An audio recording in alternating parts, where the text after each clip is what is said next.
vai ser por isso, viu? Mas eu vou me esforçar para ficar em pé. Estar aqui para mim, a honra é toda minha, né? E quando eu soube que tinha um grande amigo dos meus pais, aí que a emoção bateu mesmo, não tem jeito, né? E ser filha do Fidelis da Maria Costa, foi o maior presente que eu ganhei nessa encarnação. O nosso estudo baseamos estritamente em Emmanuel, no livro A Caminho da Luz, psicografia do Chico, para evitar confusões. Como nós não estamos querendo nenhuma briga, e com Chico e Emmanuel nós temos a garantia da verdade, porque o Emmanuel nem o Chico nunca tiveram egos inflados, né? Então achei por bem, quando eu falo desse assunto, eu só falo Emmanuel, para a gente evitar problemas. O povo já está muito briguento por qualquer coisa, né? Se a gente der motivo, nós não temos essa necessidade. Então vamos lá. Onde eu faço aqui?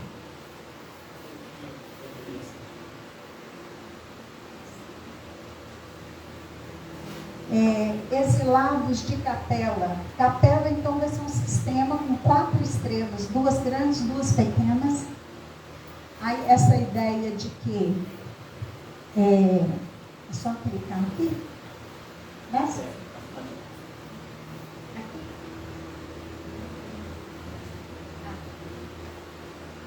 Então, ela é formada, né, por 4 estrelas, 2 menores.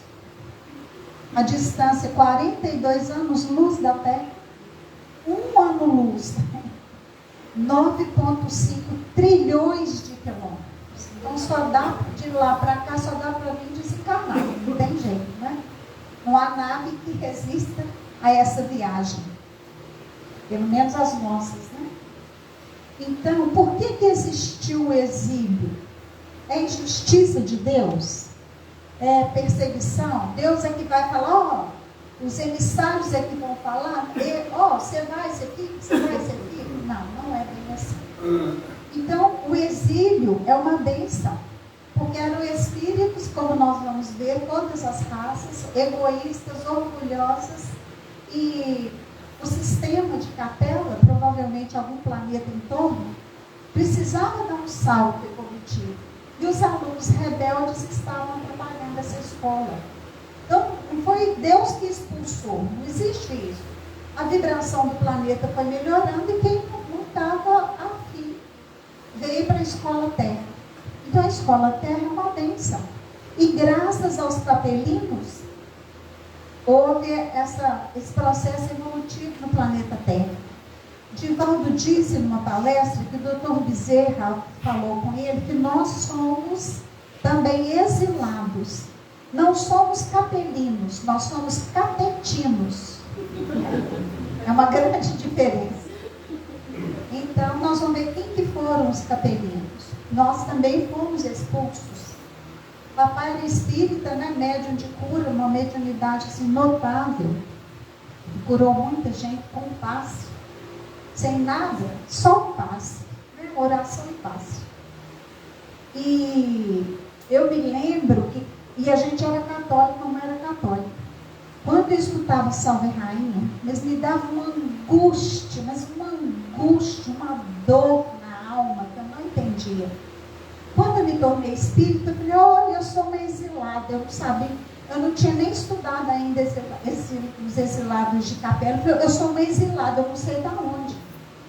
Porque esse banzo, a gente sente um banzo, né, de um lugar bom, todos nós sentimos.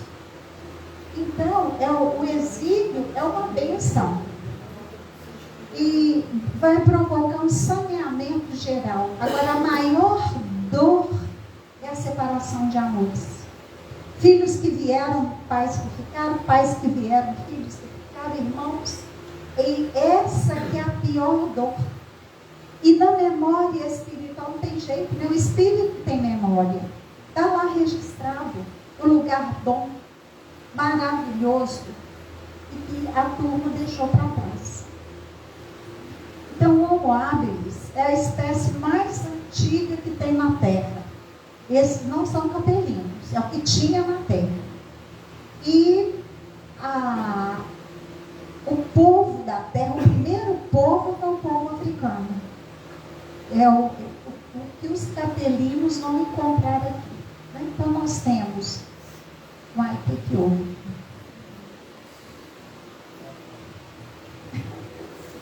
Não tem. As raças negra e amarela, eu não sei. Bem como entre os grandes agrupamentos primitivos da Lemúria, da Atlântida, são os povos terrenos do ciclo evolutivo anterior à chegada da raça adâmica. Então, bobagem está aqui. Qual foram nós tivemos 4 raças adâmicas. Os egípcios, e o Emã está lá A Caminho da Luz. Tá? Um capítulo para cada povo. Vale a pena ler. O que eu vou falar aqui hoje é um telegrama. Né? Então, dentre os espíritos degradados na Terra, os que constituíram a civilização egípcia foram os que mais se destacavam na prática do bem e no culto da verdade. Os que menos débitos possuíam perante o Tribunal da Justiça Divina. Portanto, eles voltaram primeiro para a capela. Né? Se nós estudarmos a cultura egípcia, é de uma beleza. Então, espírito, reencarnação, perispírito, outros planetas que existem, está tudo lá. Tudo lá. É impressionante a cultura egípcia. Então, foi um dos povos que vieram para a Terra, foram eles. Agora, o sofrimento foi muito grande, né? Porque o humano que tinha estava mais perto do macaco do que do homem. Né? Um homem muito rude, muito primitivo. E em nenhuma civilização da Terra o culto da morte foi tão altamente desenvolvido. Existe o livro dos mortos. É uma lição para lá. O tanto que os últimos minutos são importantíssimos. Dr. Bezerra fala que um segundo, um minuto que o espírito fica encarnado pode mudar muito dali para frente. É um arrependimento, é uma conscientização de que fez errado, precisa consertar. Porque se a gente não conscientiza, a gente não conserta. Como é que eu vou consertar o que eu acho, porque eu nem sei que eu preciso ser consertado? Então, é muito linda a cultura egípcia. E em todos os corações morava a ansiedade de voltar ao orbe distante, ao qual se sentiam presos pelos mais santos afetos. Eles tinham certeza absoluta de que eles se encontrariam. Os amores, né? Essa consciência, ela é muito linda e ao mesmo tempo muito dolorosa. Porque no fundo, eles tinham consciência do exílio. E ser exilado não é fácil. Eu me lembro que eu estava vendo a vida do Victor Hugo, e que ele tinha sido exilado na ilha de Santa Helena. Ele então pegava pedra e jogava no mar. E umas crianças perguntavam, mas o que o senhor faz toda manhã? O senhor anda na praia, baixa, já pega uma pedra, joga no mar? Eu falei, meu filho, aqui ó, isso é um problema meu que eu tenho. Aí eu jogo bem no mar de Deus e peço para ele me ajudar. E aí eu fiquei pensando na dor que não é você largar tudo, ir para um lugar que você não conhece. Agora imagina vir para um planeta inferior, longe de tudo que eles já tinham conquistado. É muito sofrimento. A Salve Rainha é feita por um degradado com muita consciência. Né? Degredados filhos de Eva, chorando e gemendo nesse vale de lágrimas. Assim, é muito doído. É de uma pessoa muito deprimida, mas muito lúcida. E com muita dor na alma. Não sei quem escreveu a Salve Rainha. Não tenho nem ideia. Mas que é a fala de um degradado né? Então, nos círculos esotéricos, onde pontificava a palavra esclarecida dos grandes mestres de então, sabia-se da existência do Deus único e absoluto, Pai de todas as criaturas. Eles sabiam que era um Deus só. Mas em função do povo, eles então começaram a espalhar o politeísmo. Mas Emmanuel fala que os líderes sabiam que existia um Deus único. Porque o que sempre pregou o Deus único foi o povo judeu, né, de Israel, sempre. Eles nunca foram politeístas. Mas os egípcios sabiam que era um só. E eles acharam por bem, né, espalhar essa ideia de que tinham mais deuses. Então, todas as forças que existiam na natureza viraram Deus, né?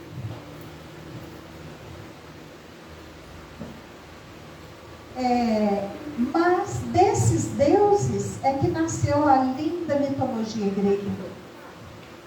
Que se a gente analisar à luz da psicologia profunda, da psicologia de Jung, é de uma beleza ímpar. Toma-se um novo conhecimento, uma nova percepção. Não? O que vai significando cada um no nosso psiquismo. É muito lindo. De qualquer jeito, rendeu muitos bons frutos. Os iniciados sabiam da existência do corpo espiritual, né, do perispírito, pré-existente, que organiza o mundo das coisas e das formas. Eles sabiam do corpo espiritual. O oriental vai chamar de corpo astral, né? Nós chamamos de perispírito. Dê o nome que quiser, tudo é a mesma coisa. É essa roupagem. O corpo físico seria assim uma roupa de um jeans grosso, né? O perispírito, a roupa igualzinha, de um tecido bem fininho, com o espírito. Então, eles tinham plena consciência disso. E o grande povo dos faraós guardava a reminiscência do seu doloroso degredo na face obscura do mundo terreno. Lembram que é o povo menos compromissado? Eram os que deviam menos dos 4. Por isso é que eles voltaram primeiro. A dor que eles sofreram, essa separação, foi suficiente para que eles melhorassem tanto a vibração que voltaram então para o planeta lá de origem. Por que eles criaram a teoria da metempsicose? O que é a metempsicose? Eu vou reencarnar no corpo de um animal. Bom, mas se a gente comparar esse corpo que tinha na Terra com o que eles tinham no outro planeta, é um corpo de animal mesmo. Muito grosseiro em relação ao corpo que eles tinham lá em outro planeta. Percebem? Então, a gente compreende isso. Mas se a gente não tiver a ideia do exílio, fica muito ilógica essa metempsicose, né? Com tanto saber do povo egípcio, com tanta cultura, né? E foi interessante que foi inspiração. Antes desse povo vir para a Terra, eles tiveram uma reunião com Jesus, né? E Jesus, com uma equipe enorme de auxiliares, eles é que inspiraram os egípcios a deixarem as pirâmides. Seria assim uma marca registrada deles. E é uma das mais belas e adiantadas civilizações de todos os tempos. As expressões do Antigo Egito desapareceram para sempre no plano tangível do planeta. Depois de perpetuarem nas pirâmides seus avançados conhecimentos, todos os espíritos daquela região regressaram à pátria sideral. E a pirâmide não é só essa construção maravilhosa. Ela é matemática pura, né? Uma distância daqui, do planeta lá, é impressionante. E atualmente fizeram novas descobertas. Lugares que até então não tinham sido visitados pelo homem. Em descoberta nova. Só isso aqui, eles deixaram assim a marca registrada deles. De uma forma exuberante.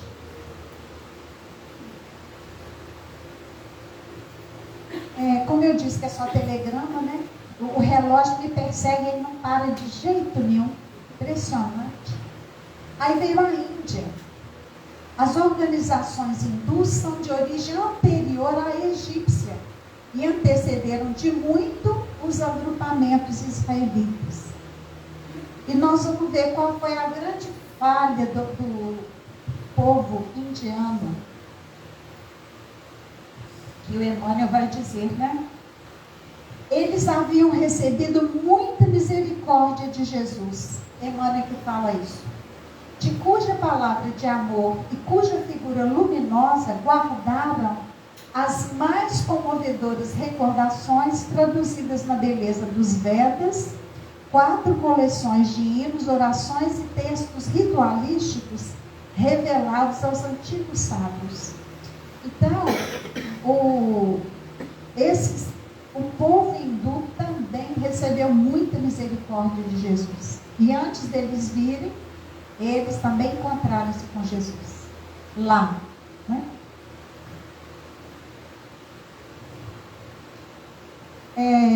Os Upanishads derivam-se dos Vedas e vai falar da compreensão da alma humana e o caminho para atingir a realidade absoluta, que é Brahma.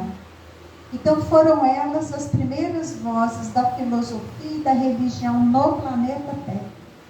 Os estudiosos, né, falam da beleza que é, do que está por trás daquela palavra, né, do que está escondido, vamos dizer assim, né? E os Mahatmas, que são os mestres, né, deixaram também ao mundo as suas mensagens de amor, de esperança e de estoicismo muito resignado. A própria conduta deles, né, ensinou muito ao povo. Mas o hindu cometeu um erro muito grave. Embora as suas tradições de espiritualidade deixou crescer no coração o espinho do orgulho que, aliás, deram motivos ao seu exílio na terra. Por orgulho, eles foram exilados. E qual foi a maior prova desse orgulho? Eles então diziam que os filhos legítimos seriam os árias, seriam o povo rico, o top de linha, né? E os párias, que são a ralé. Tem algumas histórias hindus verdadeiras, né, narradas de uma beleza assim, muito grande. E uma a maior revolução que a Madre Teresa de Calcutá fez na Índia até hoje, é a única que fez. Ela conseguiu que pessoas de classe alta abrissem mão de tudo para ajudar os párias. Isso não existe na Índia. E eles são reencarnacionistas. Mas por orgulho, um grupo se sentiu superior. Então, assim, você nasce pária, vai morrer pária, você não vale nada. A maior parte da Índia é pária. Então, tem uma jovem que foi trabalhar com a Madre Teresa. Ela havia contraído a lepra. Ela era novinha, Ananda. E ela mergulhava no rio Ganges, aquela porcaria, né? Porque cadáver de gente, de bicho, o povo toma banho. Um amigo meu foi viajar com uma amiga dele, ela é química. Foi na Índia, viu o povo bebendo água, vou beber. Ele falou, não faça isso. Se eles bebem normal, por que eu não posso? Porque sei lá, você não bebe.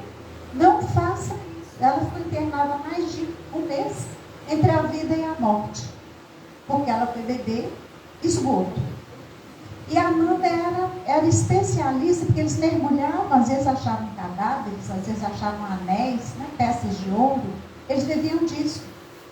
Mas certo dia ela chega em casa com uma mancha roxeada. E ela estava com a lepra. E os pais colocaram para a rua. Ela foi embora. Ela pegou uma trouxinha de roupa, ela não tinha para onde ir. E foi andando pela estrada. Quando passa um carro chique, né, para. e fala: mãe, o que você faz? Eu estou andando, eu estou sem cura. Ele falou: olha, minha filha está precisando de alguém para ajudá-la, você quer? Ela achou que ela estava no paraíso. Não contou para ele que ela estava com lepra.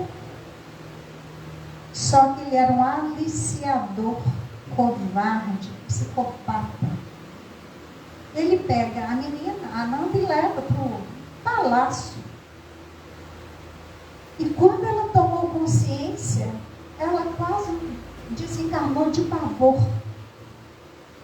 Ele ganhava dinheiro, e quando chegava as novas e virgens, era mais caro o comércio. E ela ficou ali um tempo, até que um soldado comoveu-se, aquelas coisas que só a reencarnação explica, e a atuação dos bons espíritos. E a ajuda uma noite a fugir do castelo. E ela foge, e ela vai parar em Calcutá, aquela miséria da miséria. E ela soube que tinha uma freira que cuidava dos leprosos, que não importava. E aí ela conheceu a obra da Madre Teresa de Calcutá, e ela já estava péssima. Enfim, ela tratou-se, curou-se, e ela tornou-se uma freira. E foi trabalhar lá nos Estados Unidos. E aí ela fala que o pior para ela era ser pária. Porque aonde ela ia, ela se sentia uma pária. Ela não tinha direito a nada. Era assim que eles aprendiam. O pária não tem direito a nada. Você nasce pobre, miserável, você vai morrer pobre, miserável. Esse foi o grande engano dos hindus. Repetiu o orgulho lá que trouxeram. É que é difícil a gente largar o orgulho e o egoísmo, né?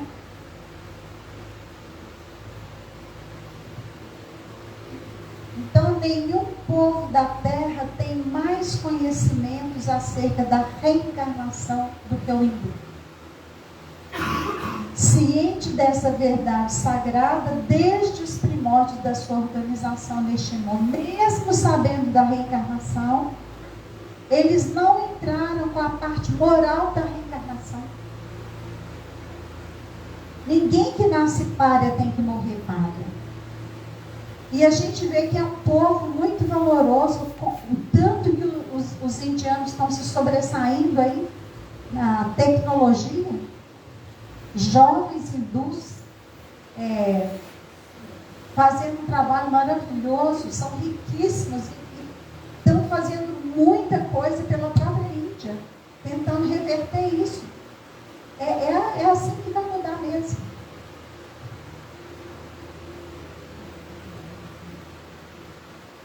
E outra coisa grave é que a rivalidade entre as tribos provocou muitas guerras, muitas mortes, o que era inadmissível num grupo que crê na reencarnação e que esteve com Jesus. Como é que ainda continua com isso?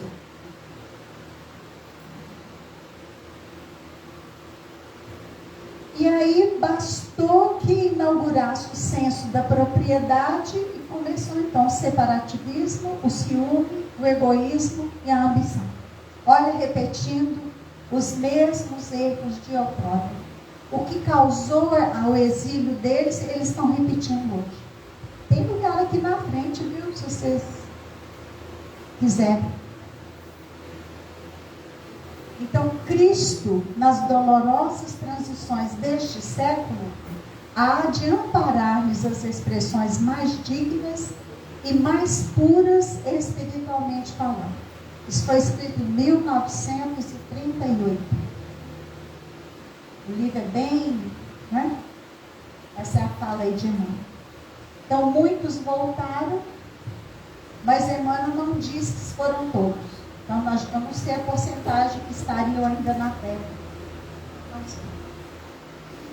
Aí os povos asiáticos, né? A China.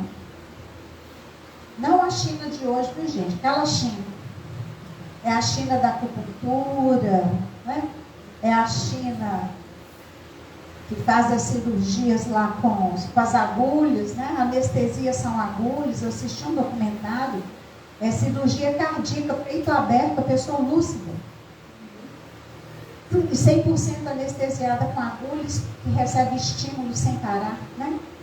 Cesarianas, eu vi um velhinho assim, sendo carregado por causa de hérnia, saiu andando espiritado, com as agulhas, com as ventosas, né? Com a moxa, põe lá um algodãozinho, né? E põe fogo nos pontos da acupuntura, tudo é curativo. É uma medicina bem natural. Então a China, o Emmanuel fala que o que se observou, né? Uma estagnação nos valores evolutivos. Sempre foi igualmente acompanhado na sua marcha por aquela misericórdia infinita que do céu envolve todos os corações que latejam na terra. Tiveram a grande oportunidade, né? Trouxeram um saber assim gigantesco. Hoje a gente vê assim, uma abertura maior para essas técnicas de tratamento. A nossa medicina está passando por mudança e tem que passar mesmo, né? Eu não posso ser só um fígado, eu não posso ser só um rim. Separou demais, né? Não, é um espírito usando temporariamente um corpo. Isso que nós somos. Então, separou tanto que o médico olha no olho, né? O câncer de mama está lá provado, está ligado à raiva, à mágoa, traição. Muito ligado à traição. Eu não posso ser só um câncer. Qual médico que olha nos olhos? O que você está sentindo? Mas não é a dor, ou o peso, ou o que for, não. Na alma. Tristeza, melancolia, raiva, medo, angústia, depressão, tristeza. O que é? Ansiedade. Como que para e pergunta? O homeopata para e pergunta. O da medicina antroposófica para e pergunta. Tem uma medicina nova que hoje... Integrativa, para, olha no olho e pergunta. Ou o médico acupunturista vai parar, olhar no seu olho e vai perguntar, né? Pelo pulso, ele sabe como é que anda seu fígado, como é que está o seu coração. O fígado, que é o general, e a energia que vai para o fígado é a raiva. Isso tudo o chinês é que nos ensinou. Pessoas raivosas vão ter problema nos olhos. Raiva e a visão estão ligados, né? Tudo ligadinho, coração com rim. Cuida bem do coração e cuida bem do rim, porque um atrapalhando, você vai atrapalhar o outro. Então, as emoções todas vão para o fígado, depois que reparte o coração para a bexiga, né? Espalha para o corpo inteiro. Isso é uma sabedoria do povo chinês que foi exilado para cá, que é de uma beleza ímpar. Essa China de hoje não combina, não entra na minha cabeça, porque não tem nada a ver, nada a ver. É poder, poder, poder, poder. Por isso que Emmanuel fala isso em 1938, que o que Emmanuel não falaria hoje dessa China de hoje? Esse em 38 estagnou. Pode ser que ele estivesse já vendo lá no futuro, né?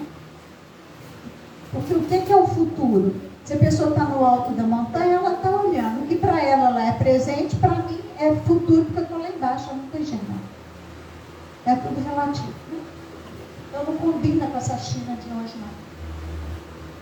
Seus símbolos representam os característicos de uma ciência altamente evolutiva, revelando ensinamentos de grande pureza e da mais avançada metafísica. E vejam só, os engenheiros japoneses, engenheiros eletrônicos, foram em todos os pontos da acupuntura, não tem nenhum ponto errado. Eles mapearam, foram para conferir. Tudo está correto. Dor de cabeça, olha lá o fígado, pontos do fígado, aqui ponto na mão do intestino. grosso. O intestino, hoje, agora estão descobrindo que o intestino tem que estar ótimo, para que a gente tenha saúde. Isso ele já fala há quantos mil anos atrás? Nós temos o cérebro, aí descobriram que o nosso segundo cérebro é o intestino, onde mais produz serotonina, que nos dá ânimo, coragem. É um antidepressivo natural. E agora acabaram de descobrir que o coração é o terceiro cérebro. Ele tem 9 vias de comunicação para o cérebro e o cérebro só tem uma. É o terceiro. Isso, o chinês já sabia disso tudo. Como é que anda meu medo, minha raiva? Isso tudo me afeta. Eles falam, por que a gente adoece? Porque a energia está lá circulando, tem um bloqueio. Doença é só isso. Bloqueio de energia. Antes está com muita energia, depois do bloqueio está sem energia nenhuma. Conserta esse ciclo e a gente cura. Ora, nós estamos voltando para essa medicina, graças a Deus, né? Isso é conhecimento que eles trouxeram do planeta evoluído. Veja que bênção que é a Terra e quantas bênçãos eles nos trouxeram.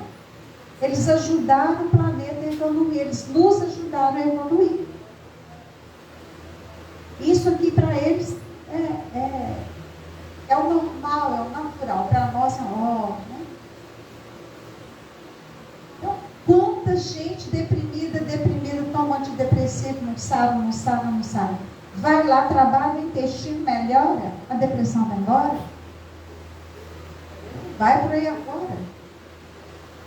Pulmão, problema de pulmão para ligado à tristeza. Por que os velhinhos têm muita pneumonia? Tristeza. A gente não pode envelhecer, a gente não pode ter ruga não, porque você fica um ET. A gente não pode envelhecer. Velho, na China e no Japão ainda continua, na China creio que não. Mas nessa China lá de trás, o idoso é venerado, porque ele é sábio, ele já viveu muito. Hoje, de preferência, põe lá na clínica, os nomes chiques, né? Clínica, hotel, vulgo, asilo. Você vai lá e pergunta para todos. O que todos querem? Voltar para casa. Todos. Levar neto? Não, lá está cheio de velho doente. Deus que me livre. Você sabe que uma pesquisa feita descobriu que uma das causas dessa perturbação da juventude é a ausência do contato com os ancestrais? A minha avó doida, a gente convivia com minha avó doida, não, minha tia doida, a gente convivia com ela. Era normal. Se morria, a gente ia no enterro. Não leva ninguém no enterro, não. Eu até passo mal quando escuto assim. Ai, sua mãe virou uma estrelinha. Não faça isso, é uma covardia. Uma criança de um ano e meio disse para a tia: Deus é muito mal. Porque falaram que Deus é que mandou, né? Esse Deus é muito mal. Então eu vou pedir para ele agora. Deus gritou, mas gritou muito. Deus, eu quero virar uma estrelinha, que eu quero ficar com a minha mãe. A mãe, gente, foi para o médico, o coração não estava muito bem, foi para o médico. Ela dura no chão na sala de espera, infarto fulminante. O pai largou o menino. Os avós maternos é que criam. O avô agora está com câncer. Hoje ele está com uns 12, 13 anos. O avô está para morrer qualquer hora. Vocês já imaginaram a tragédia nessa vida? E virou estrelinha o quê? Então, olha os recursos que esses espíritos todos trouxeram para nós, que a gente pode fazer. Eu tenho meus bonequinhos lá. De criança a idoso, mesmo em terapia, eu tenho meus bonecos lá. É o que acalma a alma. O espírito, o perispírito, o corpo físico, o cordãozinho prateado, que quer morrer e que não é morrer. Se a criança entende, acaba. Né? Jesus, então, permitiu que Lao Tse renascesse na China para reativar, para ver se levantava um pouco. O Confúcio, que foi seguidor do Lao Tse, fez questão de formar a base de seus princípios. Ele viveu 6 séculos antes do advento do Senhor, e em face dessa filosofia religiosa avançada e superior, somos obrigados a reconhecer a prodigalidade da misericórdia de Jesus. Então ele envia esses emissários evoluídos para ajudar o povo chinês, na verdade, para ajudar toda a terra. E todos nós podemos estudar essas filosofias, né? Então, a criação de uma sociedade baseada em princípios éticos tão sólidos que dispensassem leis foi o grande sonho ao qual o mestre dedicou a vida. No Ocidente, ele é conhecido como Confúcio. O sonho dele era assim: para que ter lei se cada um vai cumprir o seu dever? Já pensou? Que maravilha! Não ia ter, já pensou o Brasil sem judiciário? Que maravilha! Nós todos cumprindo as nossas leis. Não precisar de um juiz falar para o pai: você tem que pagar a pensão. Não, ninguém tem que falar para esse pai, é óbvio. Não é? Então era um grande sonho. Era isso. Então, para que lei? Todo mundo vai cumprir o que tem que cumprir, pronto. O dia que a gente agir assim, não vai precisar de polícia, não vai precisar do judiciário, nada. Advogado vai ficar desempregado. No Japão quase não tem, né? Porque lá é um dos países que mais andam na linha. Tem pouquíssimos advogados, não precisa. Se eu te devo, eu vou lá e tenho que pagar. Se eu não puder, eu vou lá e te explico, né? Converso. São espíritos evoluídos que se comprometeram a nos ajudar para a gente dar uma alavancada, né? O Divino Mestre, então, envia a palavra de Confúcio 5 séculos antes da sua vinda, preparando os caminhos do Evangelho, 5 séculos antes de Jesus nascer, né? 500 anos. Tal como procedera com a Grécia, Roma e outros centros adiantados do planeta. Essa leva de espírito mais evoluído ainda veio para preparar para a vinda de Jesus. É um trabalho trabalhoso, não é? Vou nascer lá. Ainda mais um espírito do nível de Jesus, né? E o que se faz necessário examinar é o estado de estagnação da alma chinesa nestes últimos séculos, para concluirmos pela sua necessidade imperiosa de comungar no banquete de fraternidade dos outros povos.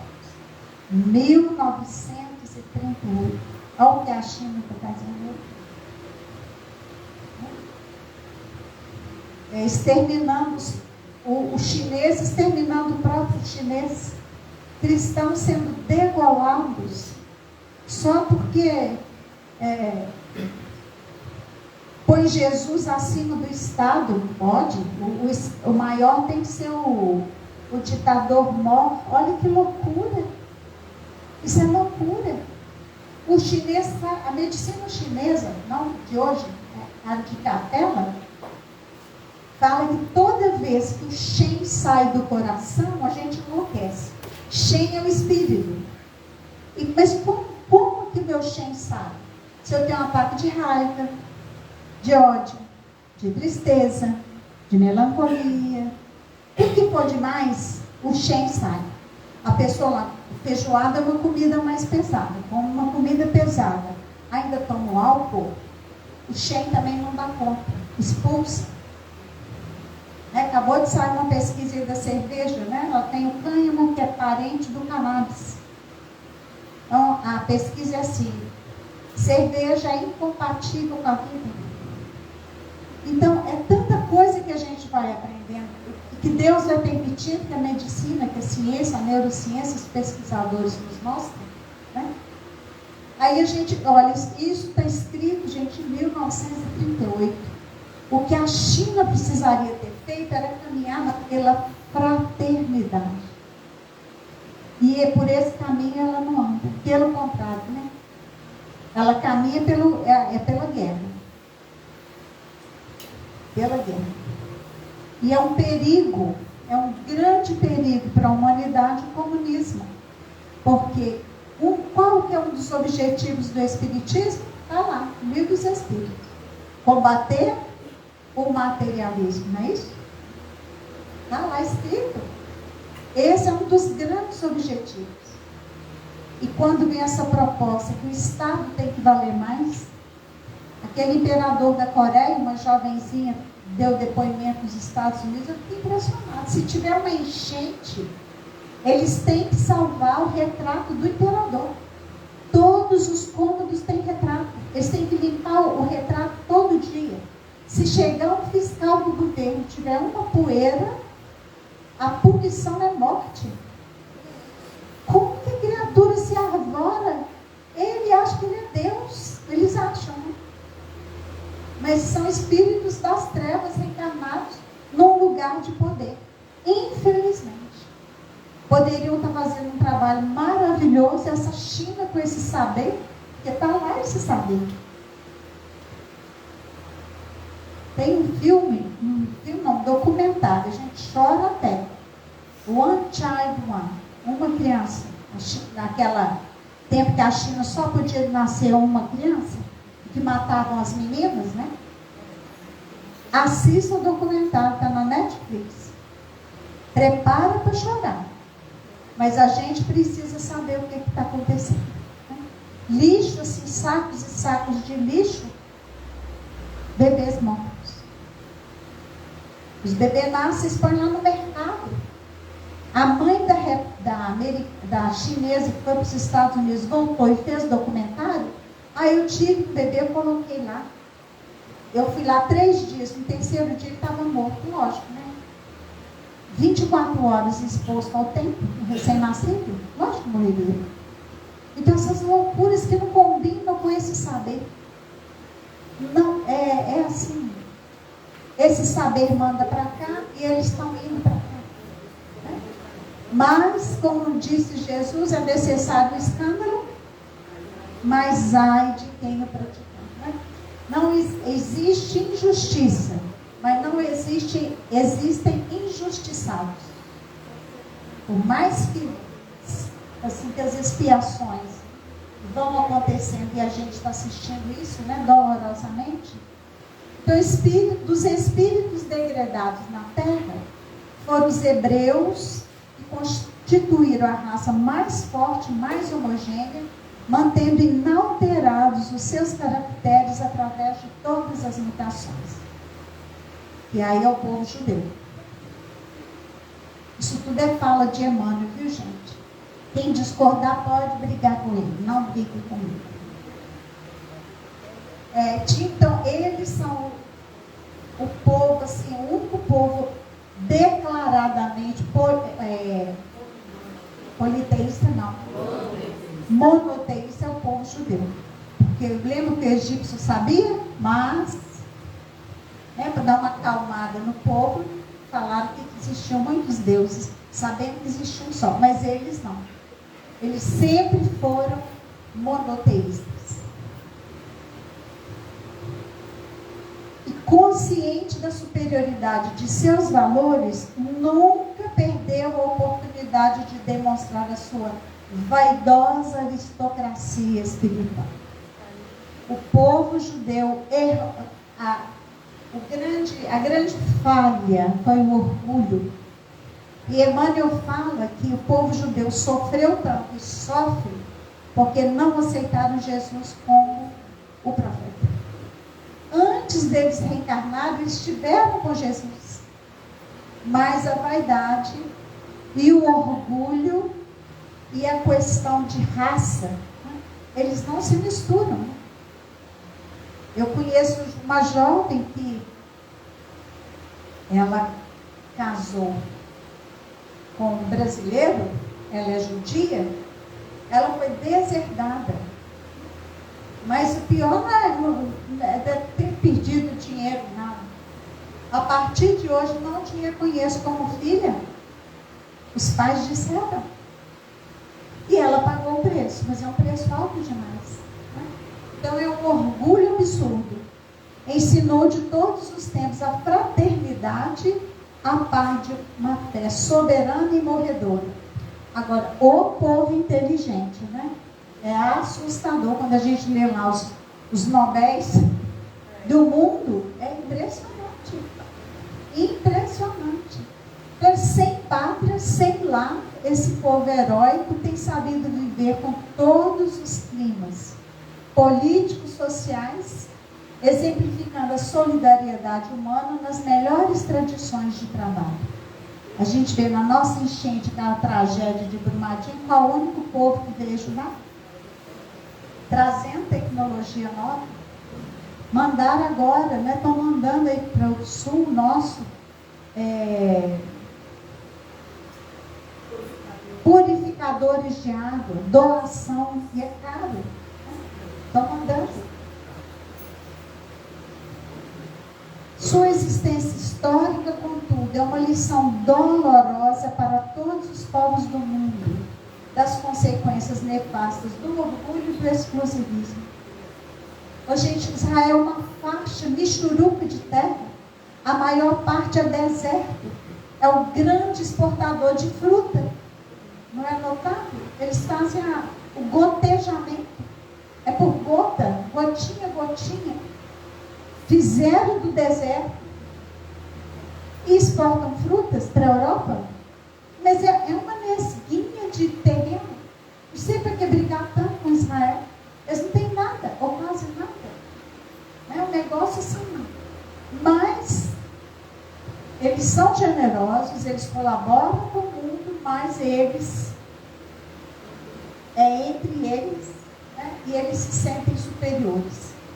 Então, o exílio na terra não pesou tanto as outras raças degradadas, quanto na alma orgulhosa dos judeus, inadaptados e revoltados no mundo que eles não compreendiam. Eles quantos séculos sem lugar? Quantos séculos que o Moisés ficou lá no deserto? 40 anos. Já pensaram? Andando com o povo, 40 anos, não é brincadeira. Mas isso, por outro lado, os fortaleceu, né? Então, na qualidade de mensageiro do Divino Mestre, Moisés também reencarna, procura então concentrar o seu povo para a grande jornada em busca da terra da promissão. 40 anos no deserto. Será que a gente ia aguentar um dia? Tanta gente que morreu também, né, nessa travessia. Moisés, com a expressão rude da palavra primitiva, recebe do mundo espiritual as leis básicas do Sinai, construído desse modo o grande alicerce do aperfeiçoamento moral do mundo. E Jesus, no Tabor, ensina a humanidade a desferir das sombras da terra o seu voo divino para as luzes do céu. O Moisés foi um médium notável de efeitos físicos. Quando fala que Deus, a gente sabe que não é Deus, são os espíritos, né? Os espíritos desencarnados, usando a energia deles e de Moisés, né, vão escrevendo na pedra. Olha que mediunidade impressionante. Ele é o enviado de Jesus, para preparar também para a vinda do próprio Jesus. Então, o Antigo Testamento é um repositório de conhecimentos secretos dos iniciados do povo judeu, e que somente os grandes mestres da raça poderiam interpretá-lo fielmente nas épocas mais remotas. Então, são muitos os saberes. A gente sabe que houve adulteração das traduções, a gente sabe disso. Mas tem muito saber aí, né? E Emmanuel vai dizer que o povo de Israel acreditava na existência de Deus Todo-Poderoso, por amor do qual aprendia a sofrer todas as injúrias e a tolerar todos os martírios. Eles sabem da existência de Deus e que Deus é Pai de misericórdia. Eles não têm dúvida disso. E nós, espíritos, será que a gente tem essa certeza?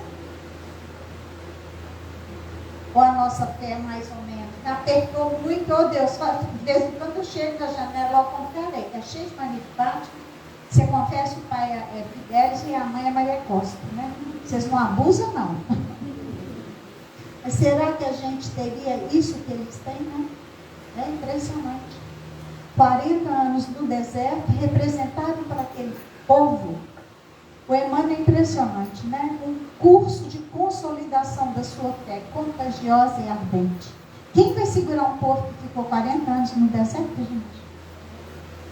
O que podia ser um problemão para o povo não é mais.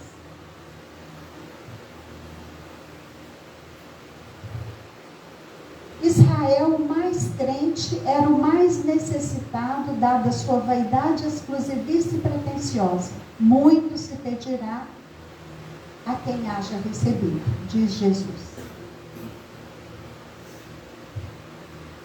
É talvez a raça mais livre, mais internacionalista, mais fraternal entre si, mas a mais altiva e exclusivista do mundo.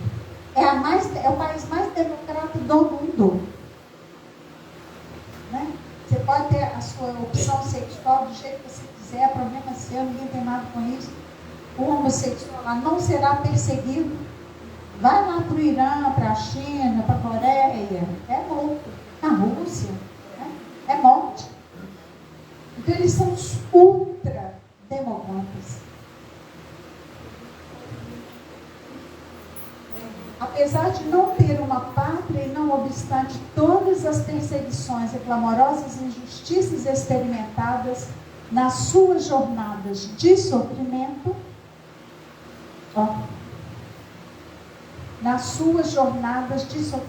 né? Em 1938, lá eles ainda estavam sem pátria. E hoje está essa briga feia e horrorosa. Nós estamos também vivendo um exílio desde 1945, espíritos mais rudes, né, mais perversos, já estão desencarnando, já estão indo embora. Tenho 4 livros do Manuel Filomeno de Miranda falando da transição, eles são imperdíveis.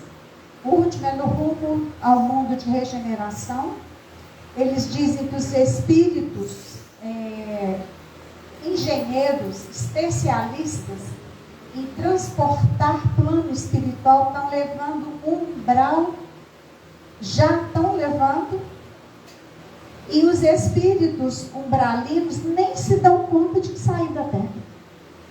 Tem que levar, gente, senão a Terra não evolui. E o doutor Bezerra disse que só ficará na Terra quem trabalhar para a Terra. Quem não trabalhar para a Terra, vai embora, vai desencarnar. E nesse livro, Rumo ao Mundo de Regeneração, espíritos de altas esferas que vieram falar, né, para o grupo de trabalhadores, hoje a Terra está igualzinho da 1939 a 45, vários núcleos espirituais de atendimento espalhados pela Terra, nós estamos com esses núcleos no planeta inteiro.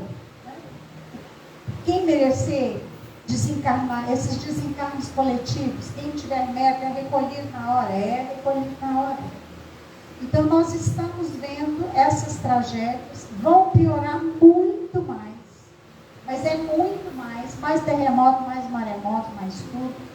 No sul houve falha humana, houve três represas, né, abriram as comportas juntas que não poderia ter aberto, teve falha. Há injustiças, mas não há injustiçados. O imã, né, atrai o grupo para estar ali, para quitar aquele débito coletivo. A gente sabe disso. Mas, por outro lado, Joana de Ângeles nos fala que é uma honra nós estarmos reencarnados hoje, porque poderemos abreviar os dias de dores na Terra. Então, não nos façamos de coitadinhos, não somos coitadinhos. Lá no meu século passado, milênio passado, eu adorava, eu e Thelma, uma amiga nossa da mocidade, a gente adorava falar do Apocalipse. Como a gente não entendia nada, a gente foi ter aula com o Honório Abreu, lógico, né? Aí a gente falava, entusiasmada, porque vai chegar um tempo, nós estamos nele. Falei, Jesus, a gente falou tanto, estava tão longe, né? Estamos pleno Apocalipse de João. É claro que as profecias não precisam acontecer, mas para isso a gente precisa de ter atitudes melhores, como a gente não está tendo. Então essas tragédias veremos todas. Quando eu tinha lá uns 18, 17 anos, a nossa mocidade do céu era muito grande, né? Nós éramos 200 jovens, no primeiro, segundo, terceiro ciclo. Cristina está aqui, que não me deixa mentir, né, Cris?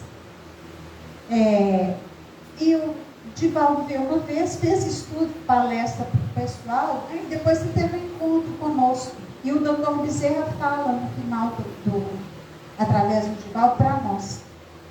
À época, a gente tinha acabado, estava lá construindo o Lar Espírita Esperança, que é uma creche aqui do Célia, no Salgado Filho. E a região ali era muito pobre. Hoje melhorou muito, né?